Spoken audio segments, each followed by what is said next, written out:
เขาเอิ้นว่าการปั้นข้าวด้วยคนจักรหรือว่าจักรที่ทันสมัยเนาะอันนี้เขาเอิ้นเนาะในมีครอบครัวหนึงของครอบครัวของพระเจ้าเองเนาะมันการปั้นข้าวเนาะหรือว่ามีลูกคือของอาน้องหรือว่าอาญาติพี่น้องเขาซอยเนาะ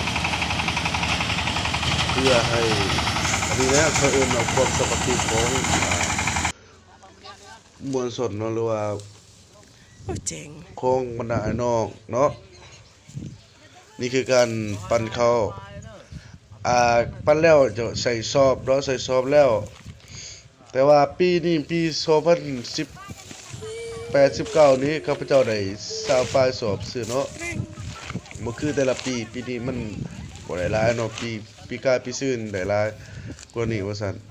แต่ว่าปีนี้มันได้น้อยเนื่องว่าฝนตกบ่ถึกฤดูเนาะแต่ว่าฝนตกแบบ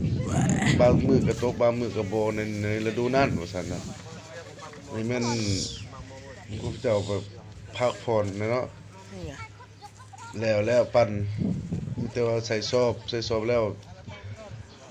ปั่นเขาแล้วจะเกียมกินข้าวกินน้ำเนาะเพื่อบ่ให้งานของเจ้าของกงจักรเพราะว่าเขาเจ้ายังมีงานต่อไปเนาะแต่ละอันนี้เนาะแต่กงจักรนี่มันดีหลายอย่างเนาะเพราะว่าเขาเจ้าช่วงเก็บเกี่ยวแล้วเขาเจ้าต้องการปั่นข้าวเนาะ